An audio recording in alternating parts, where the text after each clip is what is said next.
Imaginez un continent où votre argent peut doubler en moins de 10 ans, où une bourse régionale a progressé de 29% en une seule année, où l'immobilier rapporte entre 8 et 10% par an, pendant que Paris stagne à 3%, où la diaspora envoie 100 milliards de dollars, dépassant toute l'aide internationale. Ce continent, c'est l'Afrique.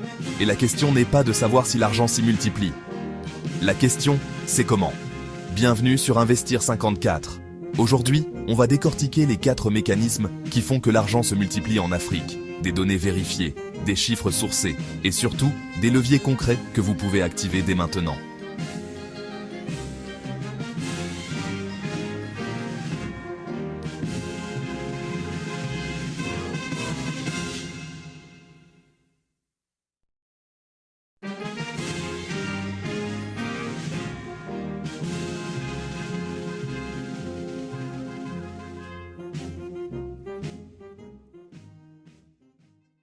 Premier mécanisme, et c'est le fondement de tout, la croissance structurelle. Voici un chiffre que les grandes banques d'investissement connaissent, mais que le grand public ignore encore. En 2025, l'Afrique subsaharienne affiche une croissance économique projetée à 4,2%. Ce chiffre est confirmé par le FMI, la Banque mondiale, l'AFD et Moody's, 4 institutions qui s'accordent rarement. La moyenne mondiale, 3,3%. L'Europe, autour de 1,5%. L'Afrique bat la moyenne mondiale. Et ce n'est pas une anomalie, c'est une tendance de fond. Mieux encore, selon le FMI, 11 des 20 économies mondiales à la croissance la plus rapide en 2025 se trouvent en Afrique subsaharienne. 11 sur 20. Et quand on regarde les champions, les chiffres donnent le vertige. Sénégal, plus 8,4% de croissance du PIB. Rwanda, plus 7,1%. Bénin, plus 6,5%. Côte d'Ivoire, plus 6,2%. Pourquoi cette croissance? 3 moteurs principaux. Premier moteur, la démographie. La population africaine va doubler d'ici 2050 pour atteindre 2,4 milliards d'habitants selon les Nations Unies. Une population jeune, âge médian de 19 ans sur le continent. Ça signifie une main-d'œuvre croissante, une consommation en hausse et une demande insatiable pour tout. Logement, services, produits. Deuxième moteur, l'urbanisation. Des millions d'Africains migrent chaque année vers les villes. Abidjan, Nairobi, Dakar, Lagos, ces villes grossissent à une vitesse sans précédent. Cette urbanisation crée une demande structurelle qui ne s'arrête pas. Troisième moteur, les ressources. L'Afrique subsaharienne abrite 30% des minerais essentiels mondiaux selon la Banque mondiale. Cobalt, lithium, manganèse. Avec la transition énergétique mondiale, ces ressources sont l'or du XXIe siècle. Maintenant, qu'est-ce que ça change concrètement pour un investisseur? Quand l'économie d'un pays croît à 6 ou 7% par an, les entreprises locales cotées en bourse croissent avec elles. Les prix de l'immobilier montent, les loyers s'apprécient, la valeur de vos actifs progresse mécaniquement. C'est l'effet de levier de la croissance. Et en Afrique, ce levier est plus puissant qu'ailleurs.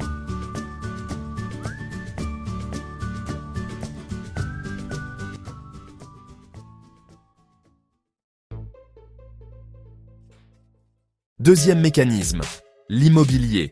Et ici, les chiffres vont vous surprendre. Paris, l'une des villes les plus chères du monde. Un investisseur immobilier sérieux peut espérer 3% de rendement locatif brut. Dans le meilleur des cas, Abidjan, Côte d'Ivoire, 8 à 10% de rendement locatif brut. Sur les mêmes critères, c'est 2 à 3 fois plus. Et ce n'est pas une exception, c'est la règle du marché. Pourquoi l'immobilier africain surperforme? 3 raisons structurelles que tout investisseur doit comprendre. Raison numéro 1, la demande est massivement supérieure à l'offre. En Côte d'Ivoire, le déficit est estimé à plus de 800 000 logements. 800 000 logements manquants, dans un pays qui grandit à 6% par an.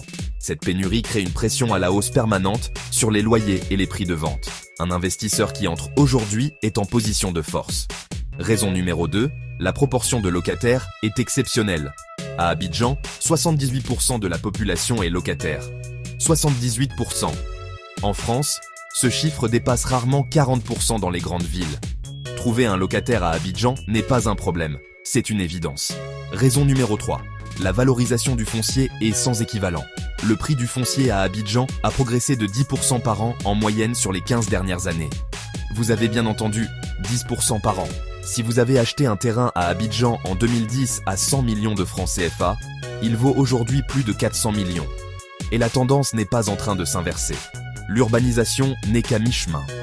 Et ce n'est pas uniquement Abidjan. Au Kenya, à Nairobi, les rendements locatifs avoisinent les 10% dans les quartiers stratégiques comme Westlands. À Kigali, Rwanda, l'immobilier bénéficie d'un cadre réglementaire parmi les plus transparents d'Afrique et d'une croissance de 7% du PIB. Au Sénégal, les projections de croissance à 8,4% en 2025, dopées par le pétrole offshore, vont mécaniquement tirer les prix immobiliers vers le haut. Parlons maintenant de la stratégie concrète. 3 profils d'investissement existent sur ces marchés. Le premier profil, l'achat locatif direct. Un appartement à Abidjan, zone Cocody ou Marcory, entre 20 et 80 millions de FCFA selon la superficie. Loyer mensuel, entre 150 000 et 400 000 FCFA selon le standing. Rentabilité brute, 8 à 12%. La clé, s'entourer d'une agence locale sérieuse pour la gestion locative à distance. Le deuxième profil, l'achat foncier et développement. Terrain périurbain à 5-15 millions de FCFA. Construction progressive, revente, 5-7 ans plus tard avec une plus-value potentielle de 100 à 300%. Le troisième profil, la VFA. Vente en état futur d'achèvement. Des promoteurs proposent des paiements échelonnés pendant la construction. Vous entrez à un prix inférieur au marché et récupérez un actif valorisé à la livraison. Une dernière donnée pour fixer les idées. La classe moyenne africaine devrait augmenter de 200% d'ici 2050, selon la Banque africaine de développement. Des millions de nouveaux ménages avec un pouvoir d'achat en hausse vont avoir besoin de logements. L'offre ne suit pas. Les investisseurs qui sont déjà positionnés vont en bénéficier directement. Troisième mécanisme, celui qui va probablement vous étonner le plus. La BRVM, la Bourse régionale des valeurs mobilières d'Abidjan. Basée à Abidjan, couvrant 8 pays de l'UEMOA, Côte d'Ivoire, Sénégal, Burkina Faso, Mali, Togo, Bénin, Niger, Guinée-Bissau. 47 sociétés cotées. En 2024, la BRVM a enregistré une performance historique. Son indice composite a progressé de 28,89% sur l'année. 28,89% en une seule année. Pour donner un contexte, le CAC 40 français a progressé de moins de 1% en 2024. Le S&P 500 américain, considéré comme la référence mondiale, a réalisé environ 23%. La BRVM les a tous surpassés. La capitalisation boursière totale a atteint un record historique, 10 078 milliards de francs CFA, soit plus de 15 milliards de dollars. C'est la meilleure performance en 5 ans. Mais les chiffres qui impressionnent le plus sont au niveau des actions individuelles. Orange Côte d'Ivoire, plus 60% en 2024. Cervère Abidjan, plus 50,4% au premier semestre. BC, la BCC ivoirienne, plus 33,6%. Et au-delà de la plus-value, les entreprises cotées ont versé 632 milliards de francs CFA de dividendes en 2024. Un niveau jamais atteint depuis la création de la bourse en 1998. Pourquoi la BRVM est-elle sous le radar de la plupart des investisseurs? Parce qu'elle est peu médiatisée en dehors de l'Afrique de l'Ouest. Parce que les informations sont moins accessibles qu'à Paris ou à New York. Et c'est précisément là que réside l'avantage. Les marchés peu suivis sont les marchés où les opportunités sont encore présentes. Quand tout le monde regarde le même endroit, les bonnes affaires ont déjà disparu. Un deuxième avantage structurel de la BRVM, le franc CFA est ancré à l'euro. Pour un investisseur basé en Europe ou en France, le risque de change est quasi inexistant, contrairement aux autres marchés africains en devises locales fluctuantes. Comment accéder à la BRVM concrètement? 3 voies.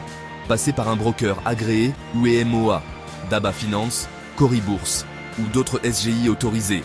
Ouvrir un compte titre directement auprès d'une banque ivoirienne avec service bourse, Société Générale, CI, BNI, Ecobank. Ou passer par des plateformes digitales comme Daba Finance qui permettent d'investir depuis l'étranger. Le ticket d'entrée est accessible. Certaines actions cotées sont accessibles à partir de quelques dizaines de milliers de francs CFA.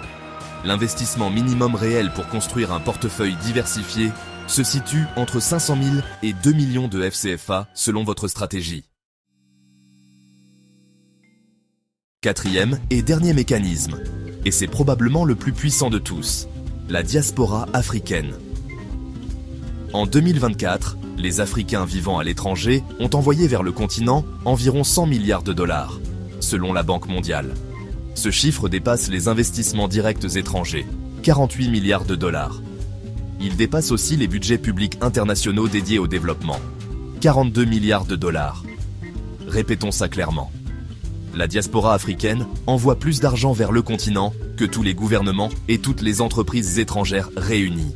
Et cette tendance est en accélération. Sur les 10 dernières années, ces transferts ont augmenté de 57%.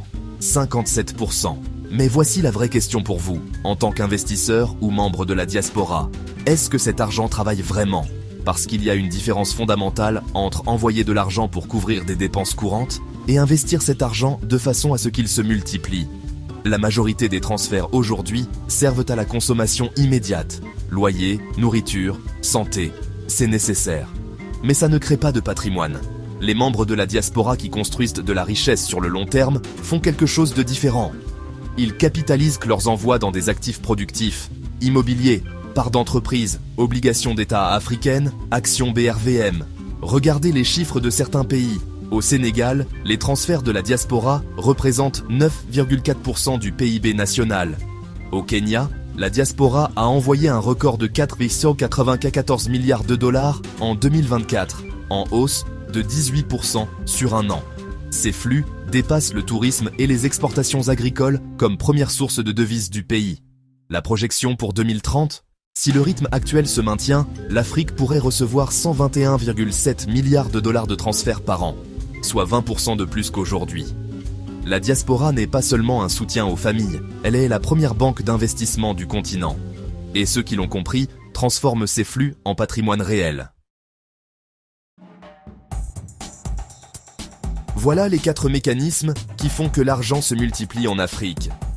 La croissance structurelle, 4,2% de PIB, 11 économies parmi les plus rapides au monde. L'immobilier, 8 à 10% de rendement, foncier qui progresse de 10% par an, 78% de locataires. La BRVM, indice en hausse de 29% en 2024, dividende record, FCFA stable, et la diaspora, 100 milliards de dollars de puissance financière encore sous-utilisés. Ces mécanismes ne sont pas des théories. Ce sont des réalités documentées, mesurées, sourcées par les institutions financières les plus sérieuses au monde. La question n'est pas de savoir si l'Afrique est une opportunité. La question, c'est quand vous allez décider de la saisir. Investir 54, c'est ça. Vous donnez les clés pour que votre argent travaille sur le continent qui offre les meilleures perspectives de la décennie. Abonnez-vous, activez la cloche et dites-nous dans les commentaires lequel de ces 4 mécanismes vous parle le plus.